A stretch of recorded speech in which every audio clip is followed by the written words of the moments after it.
So I really received the codes or the belief that music is valuable Mhm. and pursuing your creative gifts are valuable. Um, the shadow side to that was, I grew up with my sister was older, and she was a phenomenal singer and Mhm. into musical theater, and my parents were both musicians. So the shadow side of like, yes, go pursue your dreams was that, will I ever be good enough? Mm. Will I ever be good enough? And Hi everyone, you're listening to the Closer Than You Think podcast, where women can find hope, inspiration, and resources on their transformation journeys to a life of more purpose and good karma. I'm Tanya, and I'm an ex-corporate marketing strategist turned energy healer and activator, Gene Keys guide, and multi-passionate creative entrepreneur. I'm obsessed with raising human consciousness and helping women live a life that's in alignment with all aspects of who they are. I'm also a survivor of narcissistic abuse and CPTSD, and infuse my deep understanding of psychology, energy, and shadow work to support my clients in raising their emotional intelligence and reclaiming their power in all aspects of their life, from their purpose to their relationships, business, and money, so ultimately they can craft their own destiny. This podcast is about hope, transformation, freedom, and fulfillment in all areas of our lives, and I'm committed to sharing so much wisdom and magic with you by interviewing the most incredibly talented and devoted creatives, healers, and entrepreneurs to support you on your own transformation journey to more freedom, fulfillment, purpose, joy, and good karma. And remember, no matter what challenges you're facing, no matter how lost, stuck, behind, or frustrated you might feel in your life, there's always a bigger plan, God's plan. And if you trust that and commit to riding the waves of life with grace and courage, you're closer than you think. Today's guest is a fourth-generation musician, board-certified music therapist, and vocal empowerment and creativity coach.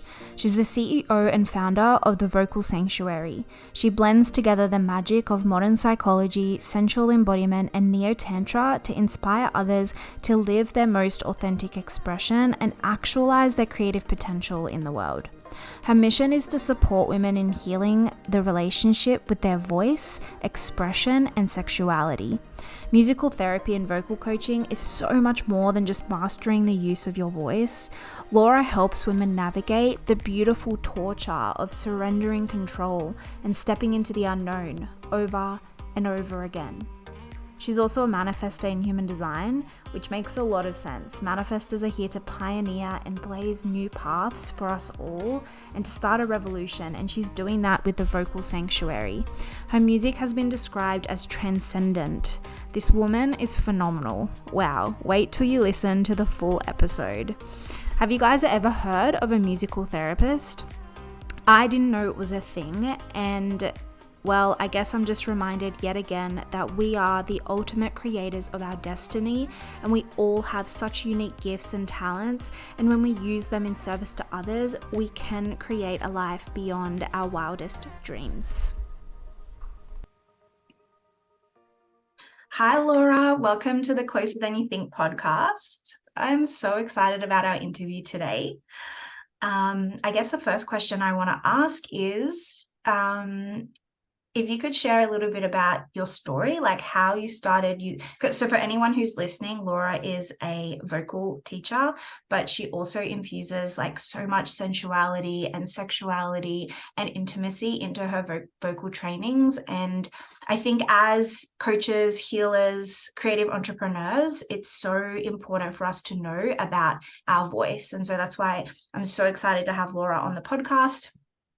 And yeah, I guess we would just start with learning a little bit about you, like where it all started, and how you kind of got to where you are today.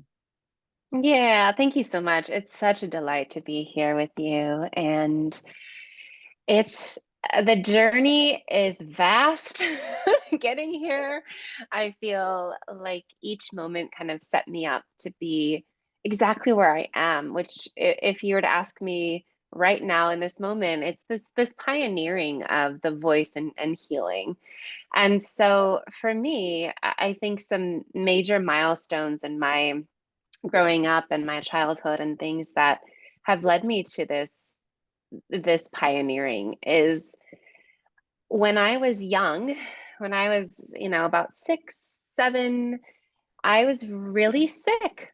I was really sick in my growing up, and a couple things that have come from that is the ability to observe, kind of really sitting back and observing what's happening in a room. Because when I was experiencing kind of a lot of sickness, which was related to like autoimmune and Yeah. my lungs in particular, Hmm. asthma and some severe allergies, which, as we know, how important the lungs are in singing, right? And so a lot of my childhood was kind of sitting on the sidelines, like watching things, not feeling super good to participate, staying home and seeing all my peers kind of like live life.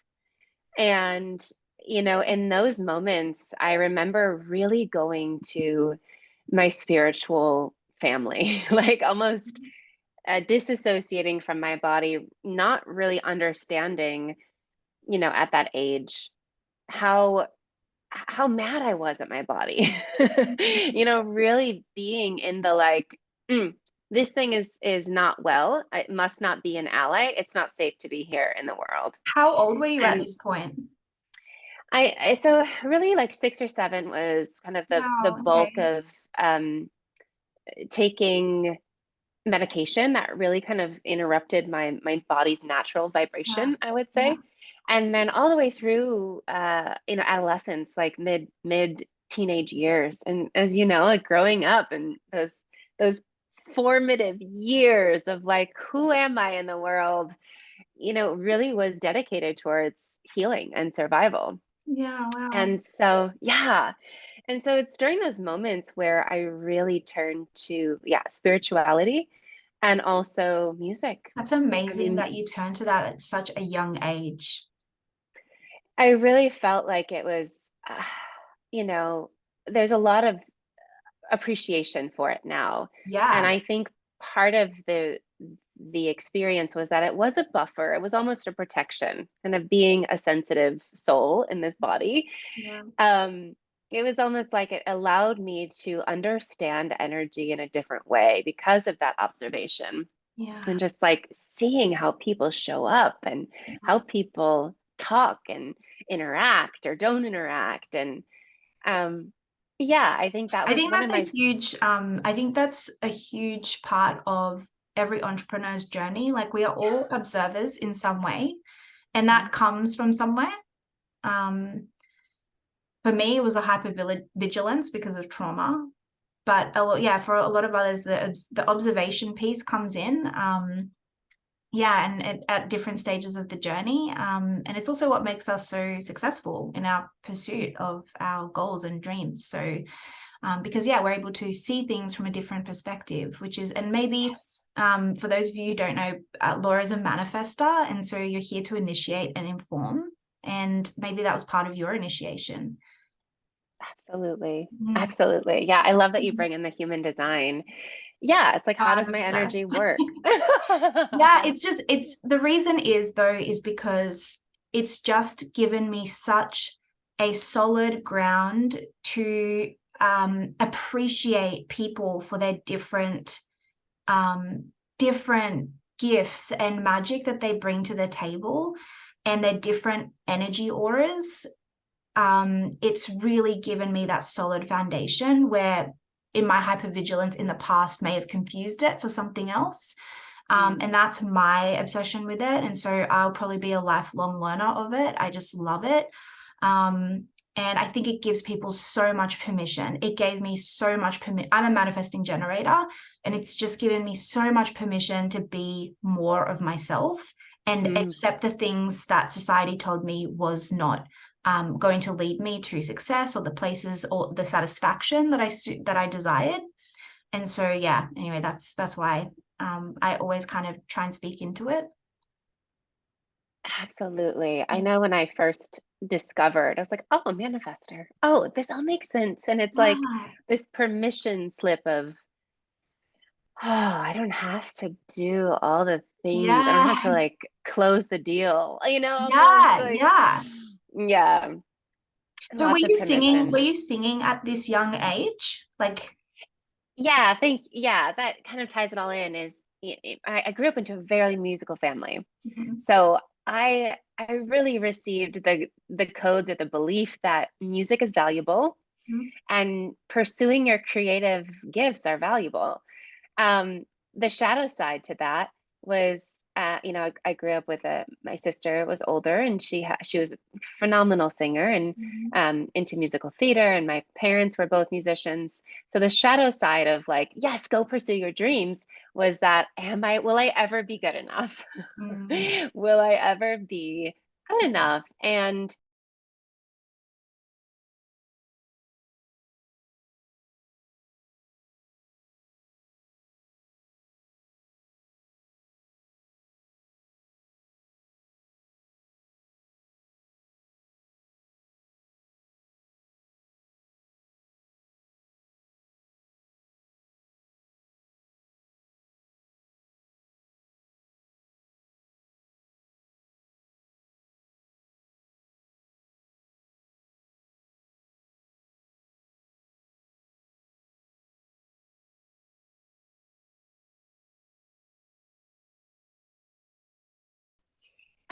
Good enough to make it mainstream? Like, was that the, like, I I I think or I just to make I it a think living? to make it a living, but to also, um, I think what I experienced in subconsciously, maybe energetically, is like the perfectionism, right? It's Yeah, like yeah, we'll practice and practice and practice until it's perfect. And yeah. I would be little and see my mom, go play a show, and then she would like critique herself and like come with all the reasons why she Okay. wasn't perfect, Yeah, right? yeah. So I think that ingrained in me, that was like, will I ever be Good enough. perfect enough? Mm, Yeah. yeah. And even going through, I went to school for music therapy Mhm. and What is also music vocal therapy? performance. Yeah. So music therapy is really the approach of looking at non-musical goals. Mm, So, and how music can support that. mm, So in my professional experience with music therapy was working with kiddos and working in the school district, yeah, almost a decade now. It feels so long ago. yeah. So much evolution has happened since then, but it's not necessarily how to play the piano, but it's how can we use the music to learn social skills or learn Yeah, how to have these functional skills. So yeah, yeah, cool. Yeah, music has been such a huge part of my healing journey. And I love music for its manifestation powers yeah, as well. absolutely. I think that it can change the cells in our body and the way that our frequency emits. And like, it's just, yeah, I think sometimes I go in waves or where I like listen to music every day and then like I'll not and then I'll realize like, oh my God, I haven't like listened to this song or like incorporated it into my prayer or something for a long time. And then when I do, it's always like a game changer. Yeah. It is. It's Mm. such a, it's, yeah, it's such It's an why so many, important I mean, I guess piece. it's why so many artists and singers are like have like the Beyoncés of the world, like their Yeah. music is really healing as much as it is performative and all of these things. Like there's just this ancient, I don't know what the word is, like beauty to it, and the reason why human beings like love it so much and Yeah. need it. Mm. It's like a It's need, almost it's like, like a need. It's like a basic human need. Yeah. yeah, I mean, Yeah. it's difficult to separate the soul from music. Yes. And there's different frequency. I mean, there's different flavors. It's infinite, and we live in such an age where it is so accessible, and never before how easy it is to make our own music. Yeah. Yeah. Yeah. Yeah, like I've made activations and just like healing activations for myself. And I've listened. It's a weird journey, like listening to your own voice as well. Yes. It's like for me, it was definitely kind of cringeworthy at the start. But I remember back when I was super young, like, me and my cousins would play and like we'd pretend to be on talk shows and, like, remember Ricky Lake? Do you remember that talk Yes, show? I do. Oh my gosh. It was like Brings me back. before the Jerry Springer, like, and it was like Yeah. when I was like 10 or something, and we'd pretend like we were on that show, and we just used to press record on like the cassette tape boombox thing. And yeah, and I still remember those cassettes and like us listening back to our voices and like, and I used to be a little performer, yeah, and we used to do like dances and charge our family 50 cents to come and watch on a barbecue, come and watch our performance. And when I look back, like, yeah, I was just such a like confident little like performer. But yeah, as I obviously got socialized and went out into the world, yeah, a lot of I had a lot of narcissistic abuse in my history. And I don't know if you know much about this, but the first thing that that I realized when I woke up and had a spiritual awakening was that my voice, I really had lost my voice like Mhm. completely. Like, and that's why I'm so passionate about this interview with you, is because we don't put enough emphasis on our voice as women. I think it's still seen as kind of like really polite to only speak when spoken to, like only kind of yeah, and just there's all these kind of rules around our voice and how we. And the first time it really came to my attention was when I met my actual business mentor Mhm. who was running programs around voice. And that was the Mhm. first time that I was like, oh my God, I have never thought about it that way. I never even thought you could teach voice in that sense, besides if you were a singer.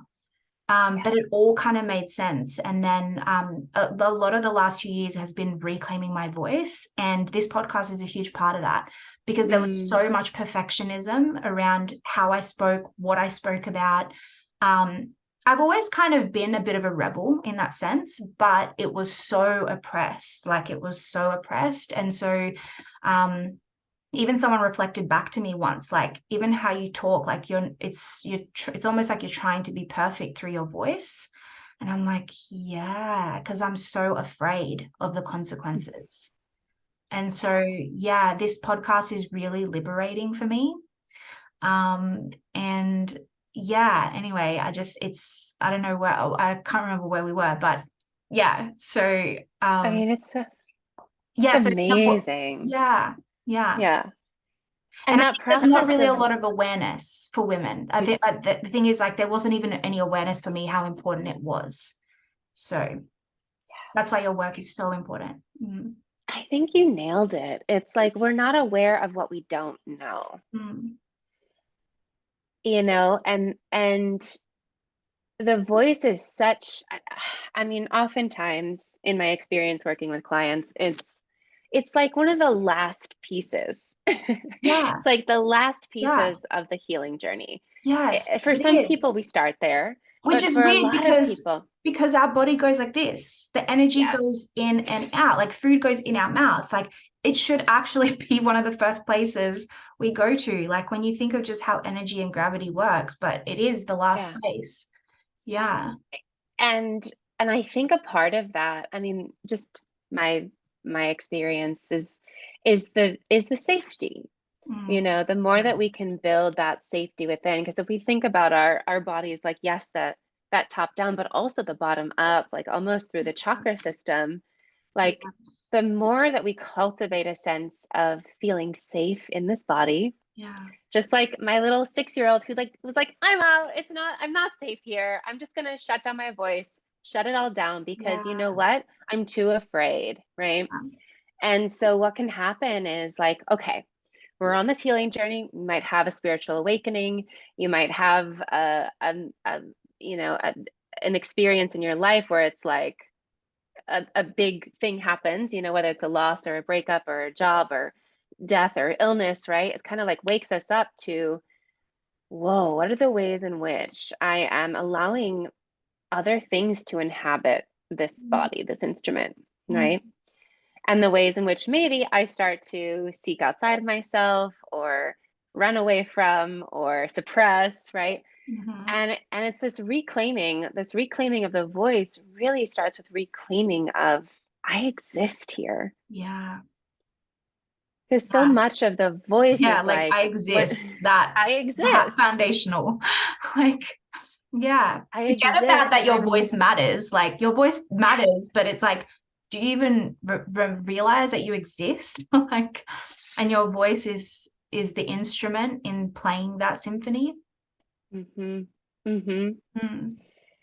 And so much of our um, mm, like wanting to hide or wanting to play small or wanting to like remain kind of in the sidelines, Yeah. like for me, observation, right? It's like I go to a party and like very rarely, and I'm like, I want to be the center of attention. I want to be the one that's in the mix. Like, keep me near the door. That's kind of the like Yeah. that Yeah. patterning of like I feel safer on Yeah. the observation, Yes. right? And I think that also can play into my life. Like, am I the observer of the life or am I participating in my life? Yes, yes, there has to be that dance. Like I think Yeah. the observation is important, but it's like you have to Yes. then always also come and play. Yeah, Yeah. yeah, Because if you think about it, the on a we're kind of conditioned in our Western society, and is is like, here's the audience. I'm gonna sit back. I'm gonna like be entertained, like have people use their voice and express to me, and then I might feel something. mm, But the doing of it, yeah, like you kind of quote unquote on stage, is a very different experience than yeah, you yeah, sitting yeah. and receiving. This is where I think we can get into like it can go into a conversation of consciousness because so for anyone who's listening, there's 4 stages. It's the first stage is to me, like the victim consciousness. The second Mm-hmm. stage is by me, like I'm doing this, I'm taking action, which is like kind of empowerment. The third stage is as me, Mm-hmm. like I'm doing this as me, as an I am consciousness. And then the fourth stage is through me. And I think when you get on stage, you have to kind of be at a point where it's like, this is just coming through me. Like, yes, you might have prepared. Yes, you might have, what's the word? Practiced and all of these things. But like when you're standing in front of, like, that's one of the biggest fears in the world, like public speaking or Yeah. like performing in front of all people because it goes against our social conditioning. We're herd animals, like we want to be a part of a group. And so when you're on stage in front of however many people, even if it's 2 people, it's like you're immediately separated in some way. Mm-hmm.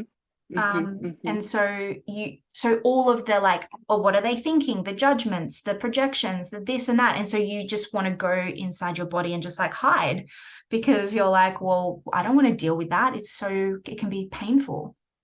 But when it's like coming through me, it's not like you're disassociated. It's just like it's no longer about me, and that is a I don't know, amazing journey. But like it takes time, and it takes guidance and like all of these things, and healing and a desire to actually Mm-hmm. want to do that. But you don't have to be on stage to claim your voice, right? Like you don't have to, yeah. Like Right. if you guys, whoever's listening, you can hear Laura's voice. Like it's just so essential. It's so practiced. It's just so smooth. Like it's, yeah. Mm. I think you're hitting on something that's so important, is that, the fear, almost the fear of being different. Yeah. Yes. And that, yes, we can use the example of being on stage, Yeah. but it's more about like, do I have the courage? It takes a lot of courage. It takes a lot of like, yeah, vulnerability to put Yeah. yourself out there. And I And think that can, trust, because you have to yeah, trust that other people will hold you. Yeah. And if you've never been held, it can be really Mm-hmm. hard. Like I just the Mm-hmm. first thing that came to mind was comedians. You know how comedians Yes. like I reckon that's probably one of the hardest jobs, even more so than anything else, because not only are you putting out jokes that people might not laugh at or they might judge you on, especially judge you on, and all because it's like truth mixed with humor. But like you have to trust that people will hold you and not assassinate your character. That's really hard. Yeah. I Yeah. mean, it takes a lot of, I love what you said too, like guidance and Mm, I wanted to add like practice. Like yeah. Yeah. the great comedians that we see, like what we don't see is the hours and Yeah. hours and Yeah. hours that goes Yeah. into their craft and the many times that they have bombed and failed and learned Yes. from it, Yes. and I think that's so important when we are, it's like little baby fawns, like reclaiming our voice. Yeah. That like it doesn't have to be perfect and it Yeah. certainly does not have to look any certain way. Mm, Um, and I love that through me. Oh my gosh, yeah. yes, through me. Yeah. I think when I first really experienced that was so part of my reclaiming of my voice, like really just me. And you Yeah. mentioned like just hearing the sensuality of my voice. What really opened up for me was mantra and chanting. Mm, And so in about probably like 2012, 2010, I moved from Chicago, Illinois to San Diego, California. yeah. And it was during that time that I was pursuing music therapy. I came out here to explore and train and continue my professional career in music therapy. And I Yeah. first walked into this yoga studio and I was like, what are they doing? There's music, there's meditation, they're singing, they're chanting, Mm, and I was hooked. And so yeah. I first for 6 years, I started to sing with this group every week. And Wow. we chanted and we sang to the divine. And it was such a merging for me of spirituality and Wow. music and like Yeah. community. Yeah. And it was the moment where I was like, oh, this is my voice. Yeah. This is it. It was so pure Yeah. and such a pure Yeah. um, love and connection that took time. Yeah. It And well, took you created a container of safety too. Like everybody around you was like not only supporting you, wanting to hear like your voice and your chanting and the energy exchange of like it being so healing and activating and all of these beautiful things that I think, yeah, just don't prioritize or just forget how important it is. mm, Um, and being in Australia, maybe that's why I've gone on such a like seeking journey of trying mm, to find and bring this kind of more awareness, more places for it to be experienced, is because there just wasn't that where I'm from. mhm, Um, yeah, like even the culture I grew up mm, in was very performative, just in general, but also like spirituality and all that was just not really a thing. Um, where I'm from, but also I grew up in a really religious family. But even in the city that I grew up in, like it just was not mainstream. It wasn't like you couldn't go to a yoga studio and find that yeah, really. Yeah. So mhm, anyway, I love, yeah, bringing that. And Laura might do a little embodiment practice for us. mhm, mhm, mhm, If you so with your journey with your voice, like you obviously did you have teachers teaching you how to use it? Like and did you first just learn how to sing? Like, is that kind of where you started? And then you started, like, then you moved into the musical therapy aspect? mhm. Yeah. So singing and music it was a lifestyle, and just Mhm. growing up, and Yeah. so started. yeah, I started playing piano when I was really young and just Yeah. singing in choirs and doing musical I played theater piano as too. well. I just really sucked at it. I remember I like I loved it and mean, we had a piano, but I remember my teacher getting really angry at me once. yeah, I I mean, was that's the like thing, 10. right? Yeah. And it's like, I was just, I was on this like mission to be like, there's got to be a different way to learn this, Yeah. because even through, so yeah, going through, grade school and music and all that.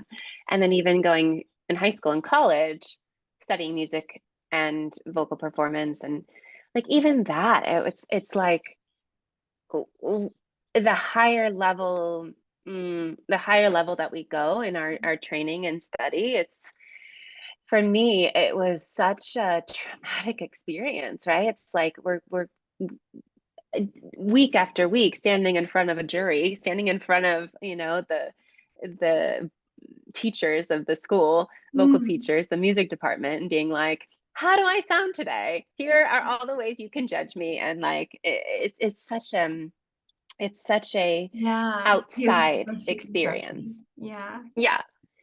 Where, I was like, there's got to be a different way to teach this. There's got to be a Yeah. different way because I don't connect to it this way. Mm. I actually, the more that I think about something, the Yeah. less embodied I Yeah. And the am. more Right? performative you become, it becomes fake. It becomes inauthentic. Yeah. And and I think that was the quest was like, what really is one, my authentic voice, but two, how do we encounter this in the ways that I know are possible, like that my ancestors experienced music, Yeah. that music was a gathering tool, a celebration, a way to say, yay, God, or yay, divine, like to really use it as and interact with it and have a relationship where it's not like, Laura, you suck, you suck, you suck. You'll never be better. You'll never get that thing. Why even bother? Don't go after that audition. Why The do inner that? critic. It's Mm. so So it's like big. the training is like Yeah. training the inner Yeah. It's critic, right? programming. It's programs. So you literally have to deprogram all of that. Mm. And so I can't tell you how many people that I know that I encounter who had a similar story as you were like, I loved piano, but it was awful, Yeah. right? Yeah. It's like, why do we put so much pressure Yeah. on the experience of, yeah, making and being instruments of our melodic experience in this Yeah. world? Yeah. Well, unfortunately, it's like humans do it. Like we do it to ourselves. Like that teacher obviously just wanted me to perform so that she felt like a good teacher. Because the more I Hmm. failed, the more she felt like she failed. Instead of just being like, she's 10. Like and she's not even, I'm like, I love music, but it's really not my gift. Like I wasn't born with like, this gifted piano prodigy. So yeah, it's like how can you just make it fun for what the and yeah, and I think that's where we lose our childlike kind of play Yes, in that sense, yes. and so everything becomes so serious and everything becomes about success and failure instead of just progress, or instead of just progress, and like Mhm. you're doing better than you were yesterday, so let's celebrate. Let's celebrate. Yes. Yeah, it's Yeah. such a tender because I know a lot Yeah. of people and I imagine some listeners here have a similar experience or story with music and Yeah. kind of dissolving the performance or the separation from um yeah, I must separation from identity, right? Yeah. Like I'm a musician, I am not a musician, or I Yeah. have, yeah, even like I have this gift, I don't have this gift.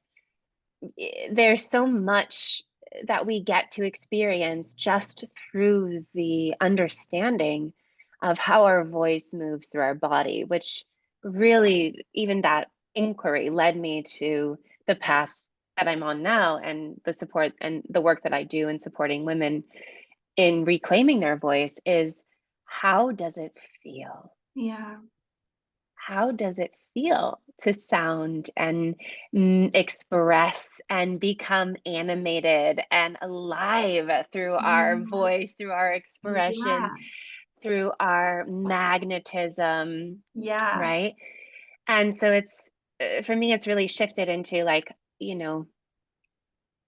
uh, uh, not needing to perform at a certain level with the voice, but how do we let that measurement of success, if Yeah. we want to call success, the Yeah. measurement of success be how connected do I feel Yeah. to and with my voice?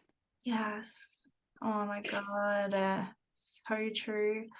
Um, and I will say, yeah, on that, how do you feel? It's like when I first started reclaiming my voice, it honestly felt horrible. Yes.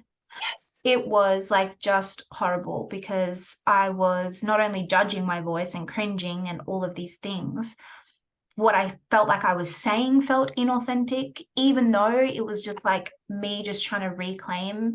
I remember like doing this IG live challenge. And I was just like, I'm just gonna go live for 30 days or something. And I remember doing it. And in that journey, it was actually really healing for me because Mhm. it was like, yeah, going live, like no one was really there, but still felt really vulnerable and you still felt really like, okay, and yeah, and I see how far my voice has come because now I speak really, really I feel authentically, like it is a lot more just coming through me. And I've Mhm. had to really create a cocoon around myself though, and my partner's really supportive, which I'm lucky. If you have anyone that's in close proximity in your life who's probably hypercritical more so than you are to yourself, probably not going to work, to be honest. Like it's going to be hard. It's going to be hard. Um, um, yeah, I think that I created, I think what I did was I created an environment around myself that was safe. And to be honest, I had to make a lot of changes in my life to do that, Mhm. and a lot of sacrifices. Sometimes what people aren't willing to do. The universe also supported me in this though. So guys, like anyone who's listening, like you can make all the choices that you want and they can be really empowered choices and great. But like if if you are clear on your intention of like why you're doing and making these choices and the changes that you're making, like the universe will support you 100%. And so like I just knew I was ready for change and I was like, something's got to change, like because what I'm doing is not right. I was just fired from my job too, really traumatic experience. And I was just like, I'm just like, whatever's happening in my life is not working. It's just not going the way that I thought. And I'd already made so many changes and like things already. And then it was like I met my partner and he lived 8 hours away in this small country town. And then I was like, yeah, I'm just available and I'm ready for change. And so I moved here and it's been a really healing part of my journey. And so I created kind of this cocoon around myself that was really loving, really healing. And I see the positive progress that I've made in reclaiming my voice. Mhm.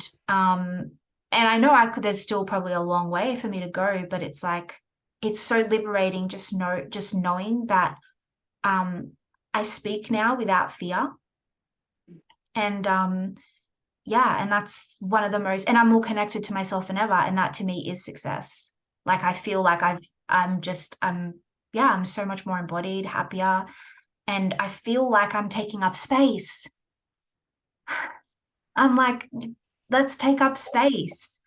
More women can take up space. And like, yeah, it just feels like you just want to like, um, and I think that's huge, huge. Cause yeah, when you don't have your voice, it's like it's hard to take up space and just feel like the fullest version of yourself and not in an ego, not in a like I'm so full of myself, but kind of in a like I'm so full, I have overflow and it's rippling out in all these positive ways. Mhm. Yeah. Mhm. Mhm. So beautiful. Yeah, like seeing the result of your work Yeah. showing up Yeah, to if feel anyone's happy. interested, like go back to like my first IG live video. Like Yeah, yeah. you'll just see how much of like a just like small scared person I was. And my voice and just how much perfectionism was in it. Actually, the perfectionism piece is a huge one, which comes back to the inner critic, I think, but also the negative consequences. Yeah.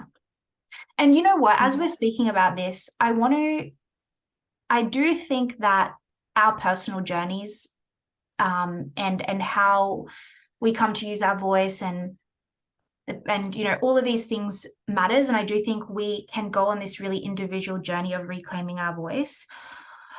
But I do think environment and taking society into consideration is still really important, because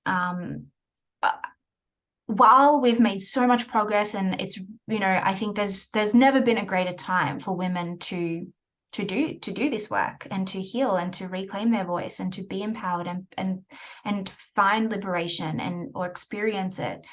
But also there's still a lot of oppression, and there's still a lot of ways, that this society isn't really built for women's liberation. And so if you are finding heaps of resistance on the journey, and you are finding it, really hard, just know that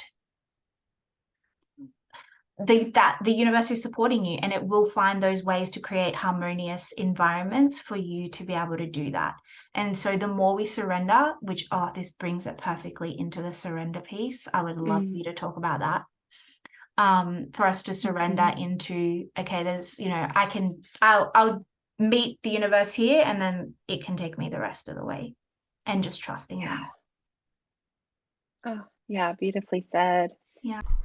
Hey guys, I'm quickly just going to interrupt this podcast because I want to let you know about a free ebook that I wrote, which is all about clarifying your message. And now it's using human design and gene keys, which has absolutely phenomenally, insanely helped me on my entrepreneurial and coaching business journey. When I first got started, my biggest problem was that I didn't know what my niche was. I knew that I could help people. I knew I had the gifts. I knew I had the knowledge and the wisdom to be able to support people in really reclaiming their true self and learning how to direct their energy in a way where they're doing meaningful work and doing what lights their soul up, and really making more money from their genius zone, and really being able to live in alignment with their human design. And the biggest problem was that I didn't know what my message was. Everything just felt too broad, like live a life of fulfillment, create your dream business, make 10K months. Like, all of that is cool, but it's very broad, and it didn't feel aligned to my brand identity. And so I really dug in and did, honestly, probably like a year or more's worth of research. And what I found the most is everything that I've written in this ebook is that clarifying your message using human design and gene keys will, if at least, point you in the right direction, where you'll be able to really stand out from the crowd and really stand out from the other coaches and entrepreneurs out there, and really build your brand identity on something solid, on something that's going to be consistent forever. And the thing is that you'll probably be like, oh my God, like I've always known that, but it just puts this like sheet of clarity over everything that you're doing, every offer that you creating your branding, like it just all comes together in such a beautiful way. And so if you are struggling with your niche, if you don't know what your message is, I highly recommend downloading this free ebook. I honestly had the most phenomenal feedback from it. I haven't promoted it since, and I haven't marketed it since I launched it. And that's because I have other commitments at the moment, but truly it's so phenomenal. It's so powerful. Like, people saying this should be a paid offer. But it's free, and I want you to have it because I think that clarifying your message will set you on the right journey, on the right path in terms of clarifying your brand identity and standing out in the market. And I really want that for you because it was one of my biggest struggles. So if you're interested, if it sounds like it would definitely help you on your journey, download it now. You can find the link in the show notes below. Oh, yeah, beautifully said. Yeah. Yeah. There's One thing I wanted to share before, yeah, this art of surrender for sure. Yeah, you said Such a what was you juicy said? You topic. said there's a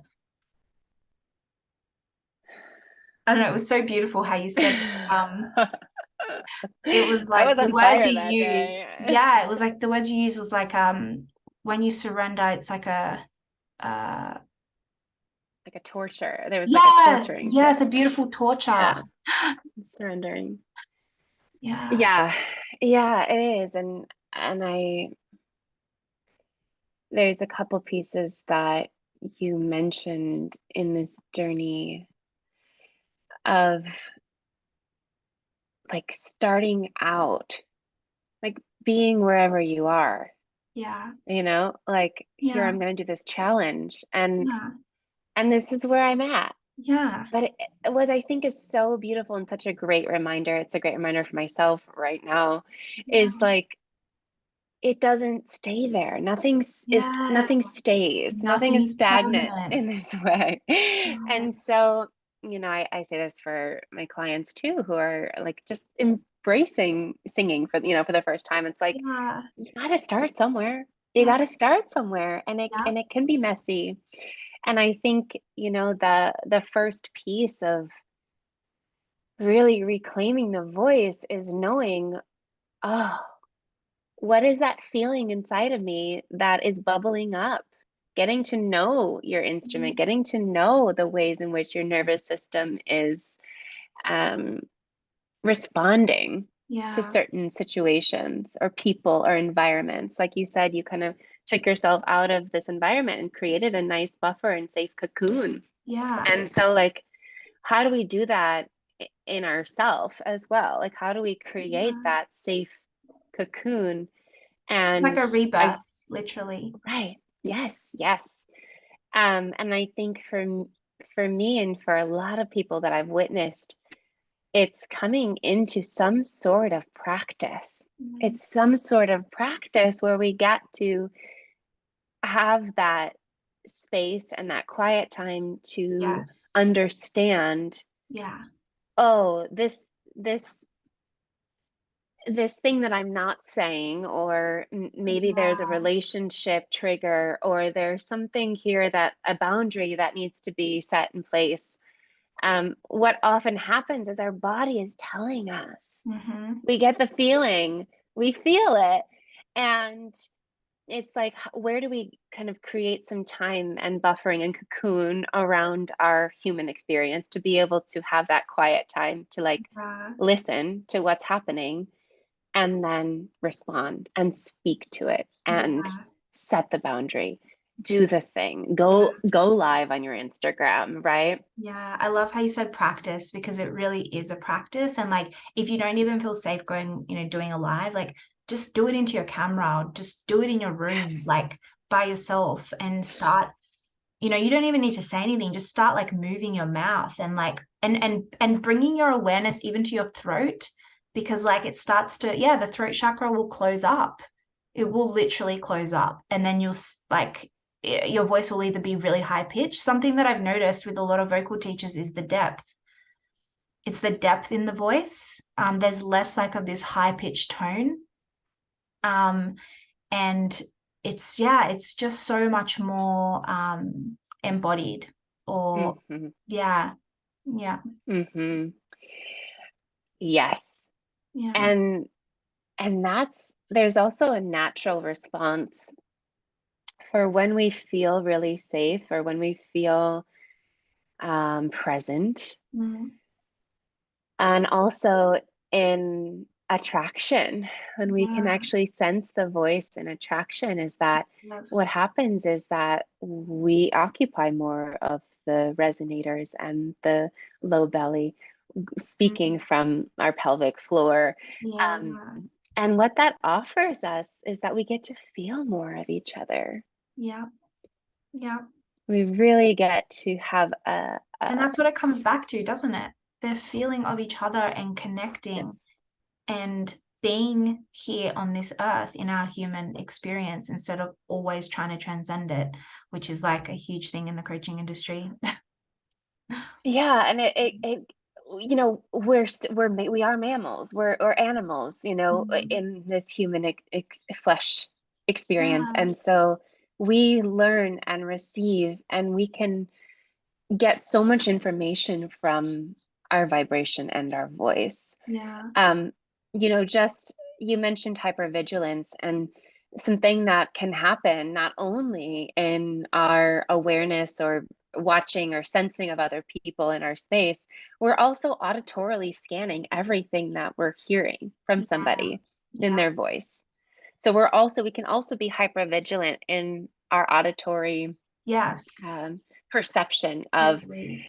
you hear somebody's tone of their voice and you're like, did I do something wrong? Or, my Yes. partner says Yes. something and it's not what he says. It's the tone in which he says it, because we're constantly scanning and Did you see? receiving I just so wrote a much post data. this morning. I just wrote a post this morning, and I said in it, my mum always used to say to me, it's not what you say, Tanya, it's how you say it.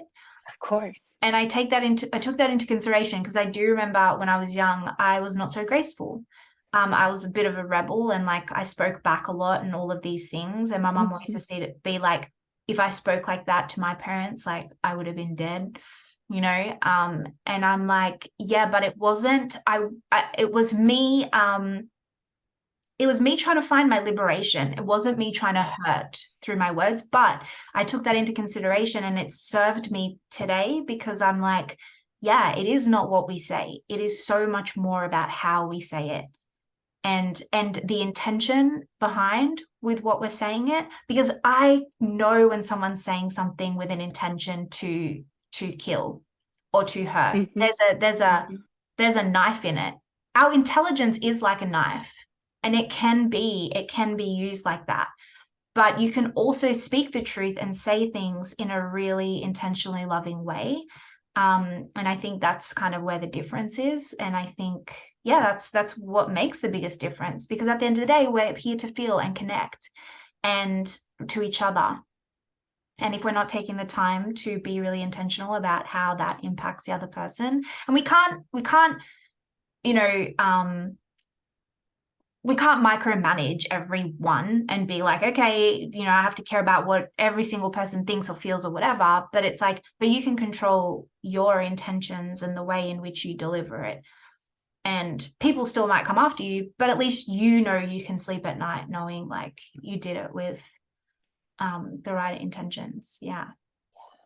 Yeah, the voice is such a relational Yeah. bridge, Yeah. such a bridge, Yeah. right? And so I I wonder, I'm just thinking kind of. It is. It's such a bridge. Like communication is a bridge, and the voice is Mhm, it's like mhm. the portal to that. It's so important. Yeah. Yeah. Yeah. And so it's beautiful, like kind of the layers of consciousness. Like there's also the layers of that reclamation, right? It's Yeah. like I'm hearing you say, like, I was kind of a rebel. I kind of just want to like express myself, let Yeah. it out, do their thing. We kind of go to that pendulum swing, Yeah. especially as we're awakening and Yeah. reclaiming. It's like, I'm going to say whatever I want to There was say. no grace. Okay. Yeah. There was no and we grace. Yeah. we kind of like come back. We kind of come back and then Yeah. kind of come and find the nuances of, Yeah. what is the context in which I'm sharing? Yeah. What is the impact Yeah. that my words have? And then what is my responsibility in filtering what I want to share through my heart? Yes. The heart. That's the piece. It's the union between the mind and the heart. Yeah. Mm-hmm. And when there's no grace, the heart is missing in the equation. Yes. I So mean, even that good. is a practice. My So goodness, good. So right? good. Yeah. Such a practice. Yeah. But it's like, um, yeah, but it's also like necessary, because like we're also, if we're all just walking around speaking our minds and not taking into consideration our heart, then we are disconnecting more and more from each other and from Earth, Mother Nature, Mm-hmm. and the whole point of like why we're here. Yeah. Yeah. Yeah, it's such a journey, and like this is part of what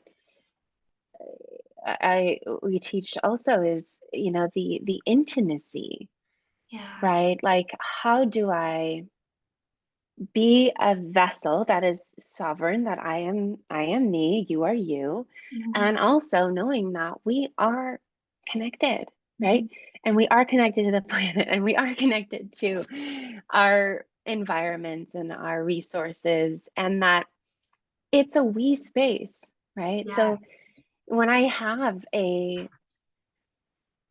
think that I'm going to say something a little polarizing, maybe just Go now, for is it. that we've kind of gone into this, what I've seen in our spectrum of like empowerment and reclamation. And um, it's like we've gone to that, like, I'm going to say whatever I want to say. I'm going to Yeah. do the thing, almost like that rebel stage, right? Yeah. It's like, Yeah. oh, I'm going to say all the things. And then I see We this on Facebook lose. all the time, Yeah, right? it Like is the people have pendulum all, swing. Yeah, of like the feminine movement back in the 60s of like, wanting to reclaim the feminine that was for feminine, but it really wasn't. It was more to be like men. And then now it's gone all the way like I'm a woman and I'm all this and amazing, which is amazing, but it's gone too far. Um, but there is it's coming back to what is the relationship. yes, it's the And relationship. I think having that, the responsibility, I think I'm going to come back to a responsibility piece, because how do I be responsible in expressing my needs and my desires Yes. in a way that is highly nuanced? And Yes. I love your word grace. Like, how do we Yeah. bring that grace in? Mm. Because yeah, it's tempting to like say something and like, no comments, no responsibility. I'm going to wash my hands of this. Like, I said what I needed to say, Yeah. and And how you that's take it is it's your problem. one-sided. Yeah, it's so one-sided. It's It kind of so, removes us from our heart. yeah, that's the narcissistic bubble. Yeah. Yeah. Yeah. Totally heartless. Yeah. And unfortunately, we are in a culture actually that idealizes that because that Hmm. looks like liberation, but it's not.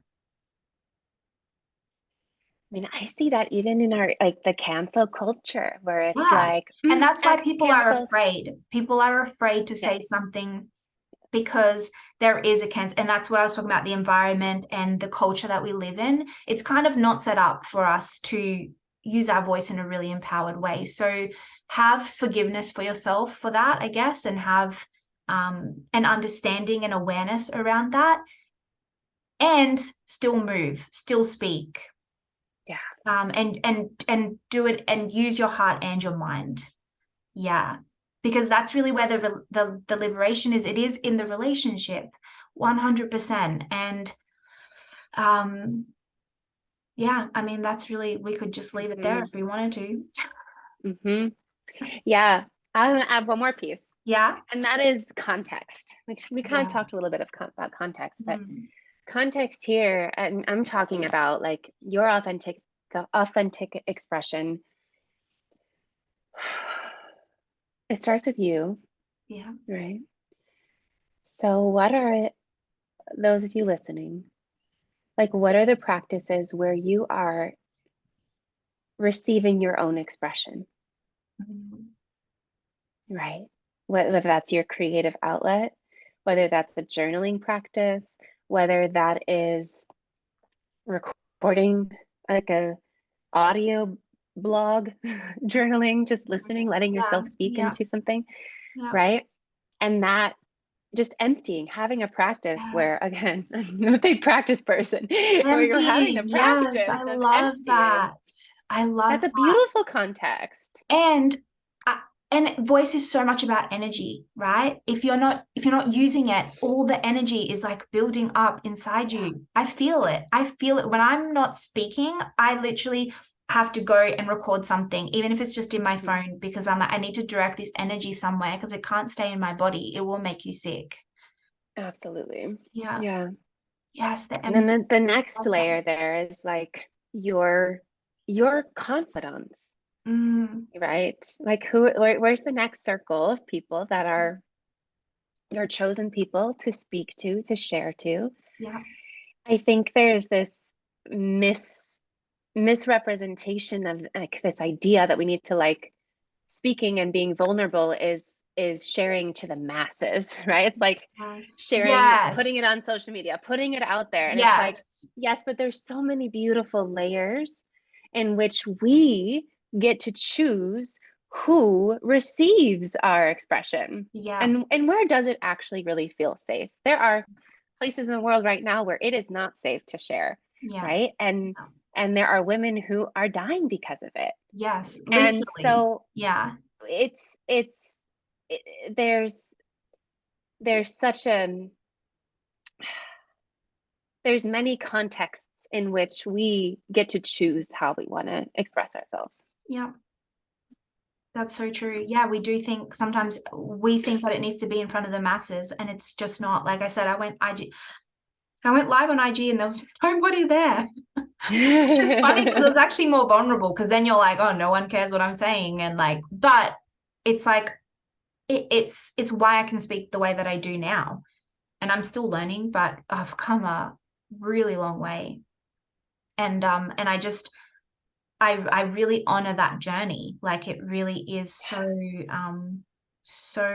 empowering. Yeah. Mm, Yeah. yeah, and your willingness to show up and do it. Yes. I had a lady on here and she said it's like the thing to change your life, or really all you need is the desire, but also the willingness.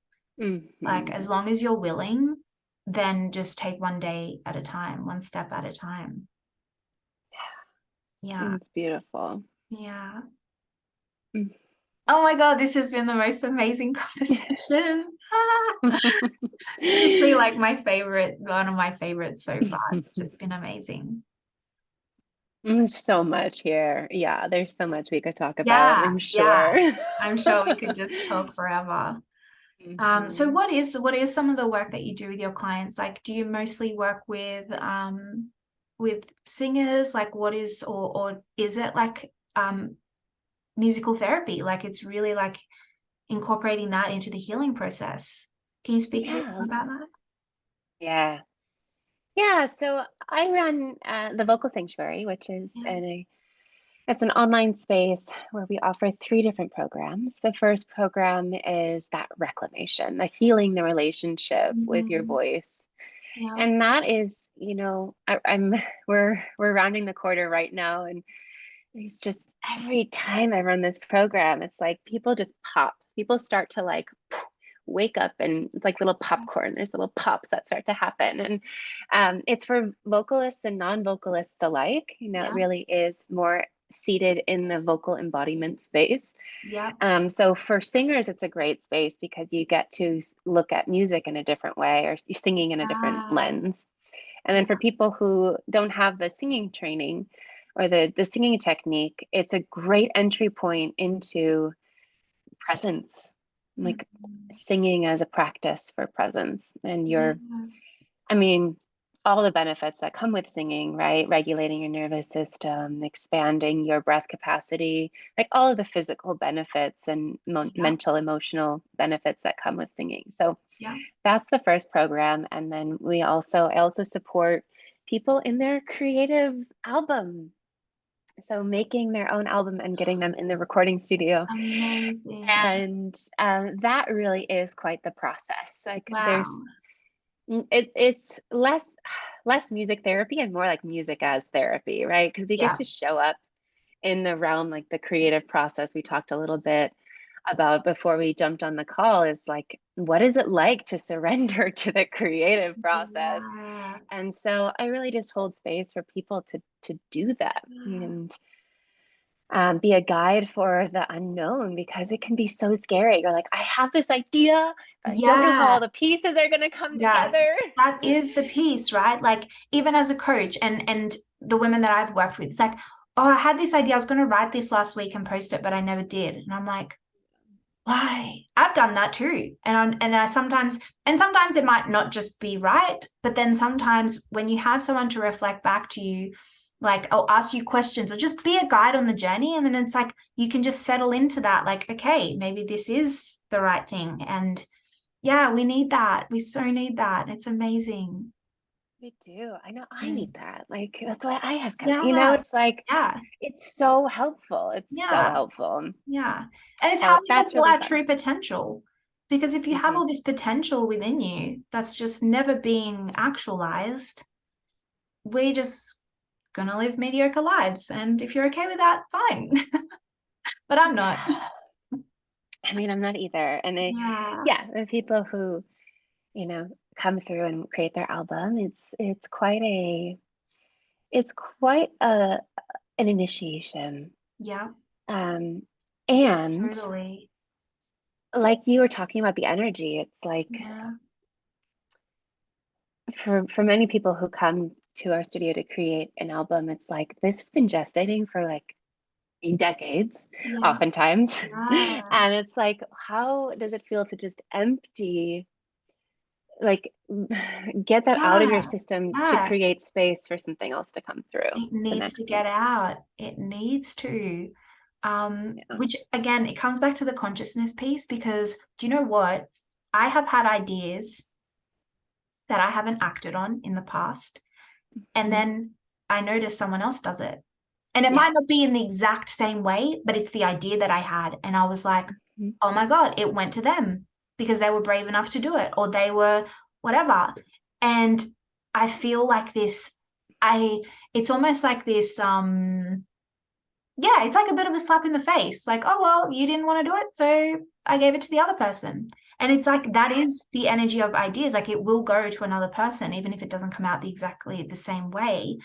Mhm. Because the point of ideas is to, it is like consciousness streaming through us. There really is like a deeper purpose to it. And you may not know it. And that's where the trust piece comes in. Because you've got to really trust that this might not be the thing, or it might just feel really satisfying doing it.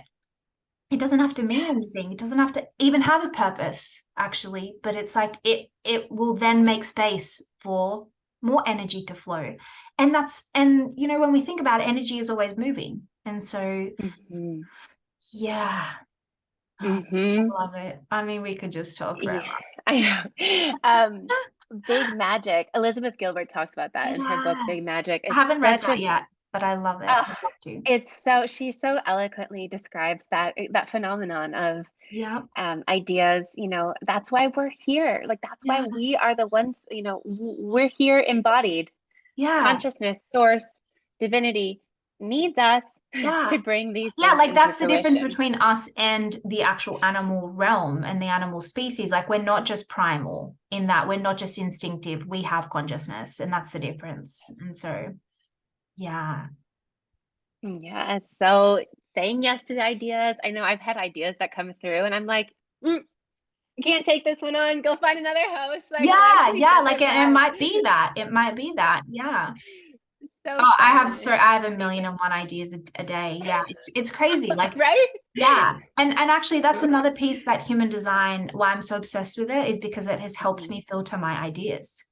Because I used to have so Mm. much anxiety and so much yeah, like just Mm. anxiety about like, oh my God, what do I follow? Like what I have so many ideas and it feels like this block in my system because I'm not acting on any of them. I don't even know which one to act on. And I didn't really have anyone around me to help.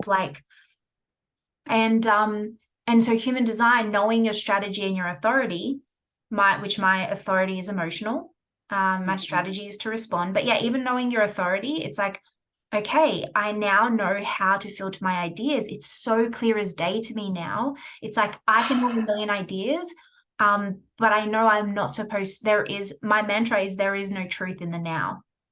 So I Mhm. have to wait until that excitement passes and then the kind of dull, low mood passes. And then I have to come to this neutral place of like, okay, I'm no longer excited about it. I'm no longer half-hearted about it, but it's still there and I still love the idea. And it's like, that's the one.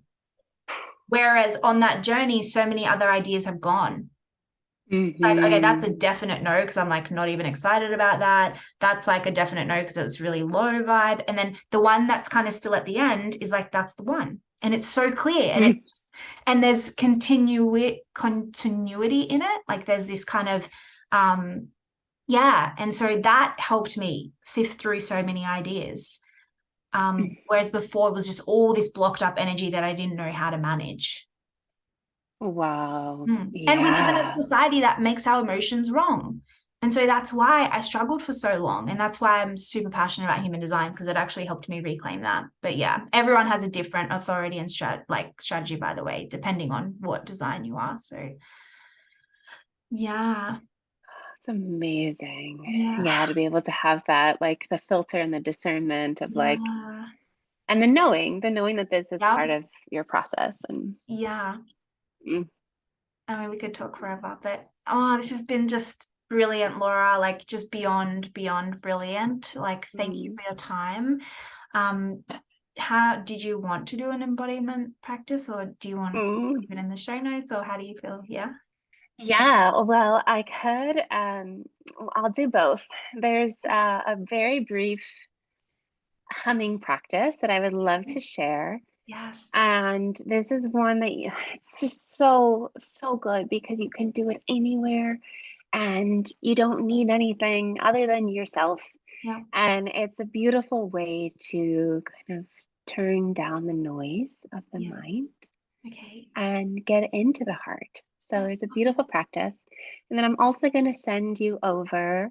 There's a beautiful 4-part vocal meditation series that anyone who is curious about vocal activation or Oh, meditation through doing the it. I'm voice, so excited. there's a beautiful 4-part meditation. So I'll send that your way. Yes. And so, with the vocal practice, if you are listening, I just invite you to, yeah, kind of give this your full presence. So, if you're listening and you're doing other things, or if you're driving a car, this might not be the best time to go into this practice, but you can still explore it with your eyes open. But to get the best out of it, I would recommend just giving it your full attention. Okay. Let's do So, it. I'll just invite you to kind of feel your body here in space. And if you're sitting, just feeling the parts of you that are making contact with the earth.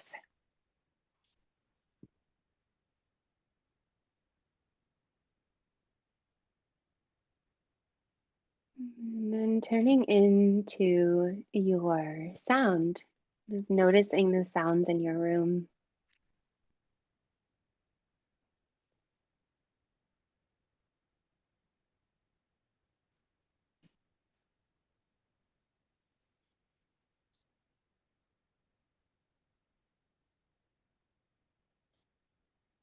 And just seeing what it's like to be you in your body today. Are there any parts that are vying for your attention?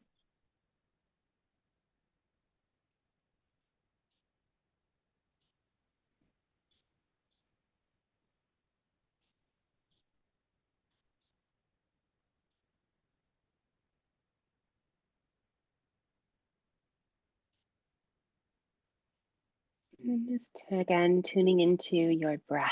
So noticing the quality of your breath, your inhale,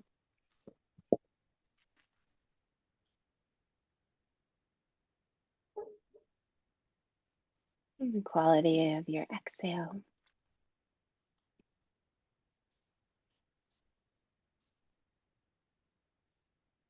And you're welcome to just place your hands somewhere on the body.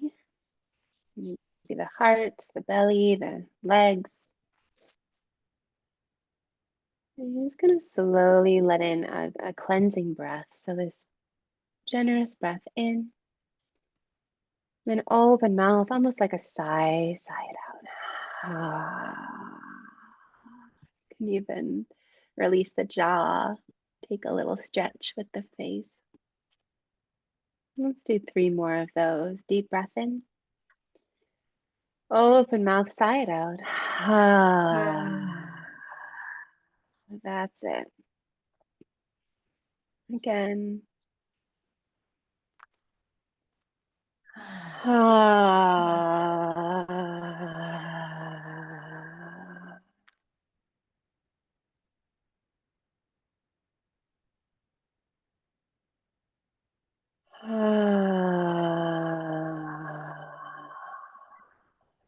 transitioning from listening to our conversation to now listening to your body, your conversation.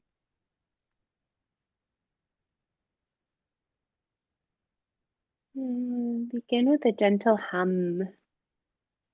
Just about 5 minutes here. And yeah, you can choose any note. Just bringing the lips together and the teeth apart.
Just letting the practice go.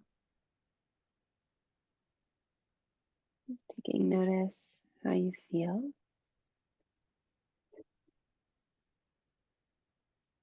And the quality of your breath.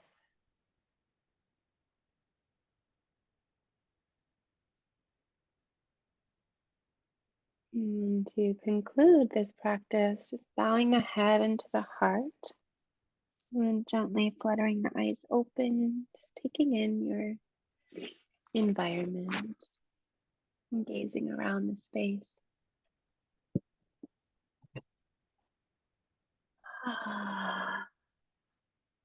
Wow. How do you feel?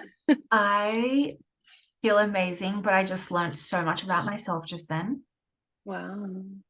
Wow, that was amazing. My jaws were so tight. Like I could feel the back of my teeth like just clenching really, really tight. And when you did that humming sound, it was like it released but it felt really safe to just do that. Like the hum is so beautiful. It's like you don't even need to speak. Like you can just hum. Oh my God, that was profound, Laura. Wow. And yeah, it just brought my full awareness to how tight my jaws were. And you know what? Like if you're really stressed, I mean, I'm not stressed, but even if when people grind their teeth at night and like there's just these little signs that we're not fully aware of, that might be an example, like a sign of stress, or it just might be where the energy, where you tighten up and you don't really know. And that's a sign for me that I still have some work to do around, just releasing the tension in my jaw. And if you're really stressed, that's probably one of the first places it's going to go. Just profound, amazing, beautiful. So beautiful. I can't And that was just about 3 minutes. Yeah. And I just felt like, doing the humming, like it relaxes everything. And and it really gets all the breath out of your belly too. Like it is really an embodiment thing. Wow. Yeah. So I love the humming is such a beautiful, it's for everybody, like because it starts to stimulate the vagus nerve, which also just Mhm. lets us kind of unwind and Yes. move into that space of Yes. relaxation. But also, yeah, to your point of like wherever you hold tension in the body, um, the actual vibration can start to soften some of that up. Um, and even like it goes beyond that, like sinus, if there's any sort of sinus pressure or, there was a whole Mhm. study done about humming and how it supported like Wow. TMJ and sinus infections and things like that. So Wow. it's it's such a beautiful practice. I know for me, like my favorite is just like getting in bed and just letting myself hum and like you Oh, almost get into this rhythm that like you're not even doing it anymore. It's just it's just doing so yeah.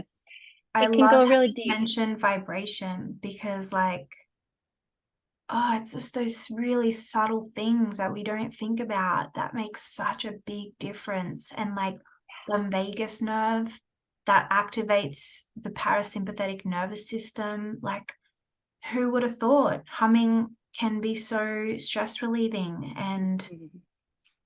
oh, I don't know, Laura, it's just been wow, I'm just mind blown. I'm glad Mind you had such blown. a great experience. Yes, thank you so Well, much. keep going. Enjoy your humming I practice. will. My partner will laugh so much because he always like he's away for work at the moment, but like he always comes back and I've always got like some new thing that I'm doing. I'm like either in the backyard, like yogaing or like, releasing my sacred rage or like now I'm gonna be humming. Well, if you want to bring him into it and he's I will. open Oh, to it, he'll definitely participate.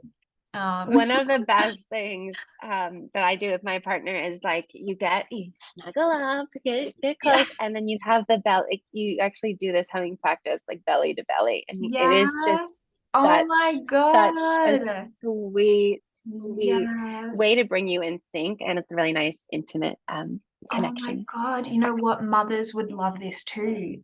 Yeah, It's yeah, perfect for like mothers and babies, isn't it? yeah. Hmm. Wow. I'm just like, just brilliant. Thank you, Laura.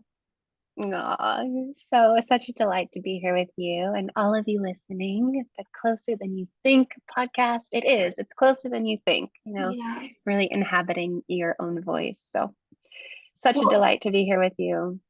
thank you. Um, Sorry, just two more questions that I ask Yeah. every guest before we sign off. Oh, Um, what's one piece of life advice, like just general advice that you would give if you had to leave one thing behind? hmm.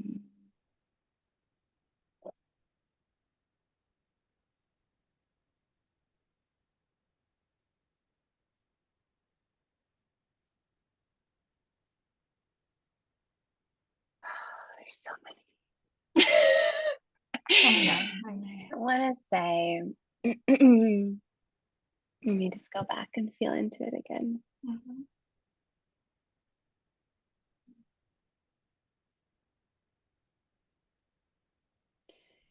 Is that you are your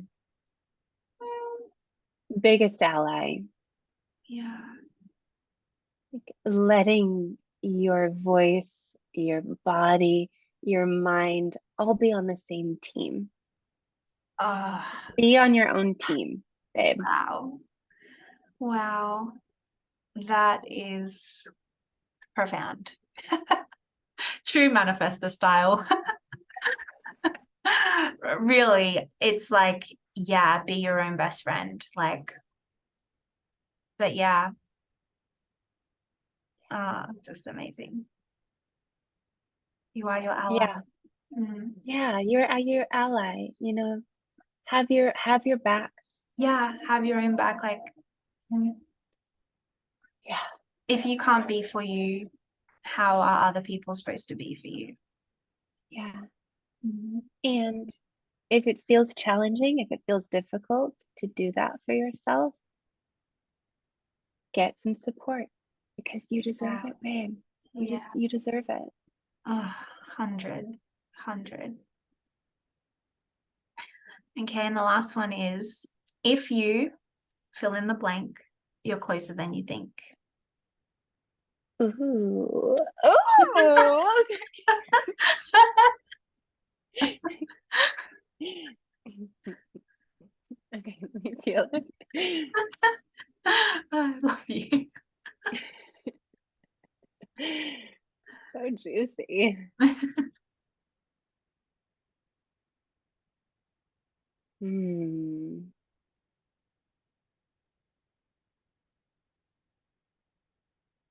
What's coming through is, if you can dream it, you're closer than you think. Oh, so good. Like, if you can see it, if you have this dream, it's choosing you. Yeah. And it's right here. You know, we don't have to go from 0 to 100 or from idea to completion. Like, we get to have the journey and the steps along the way. So just take the step. Yes. Yeah. And this is what, you know what, this interview has been a manifestation of like me enjoying every step of the journey, because like this is just another sign from the universe that it's just like, it gets to be this good. Like it just does. Yes. Yes. It can be pleasurable and fun and good. And it gets to be fulfilling. It gets to be. Yeah. It can be. Yeah. If you can dream it, you're closer than you think. So true. Right. Yeah. Like it's in your head for a reason. Yeah. Incredible. Okay, signing off. Thank you.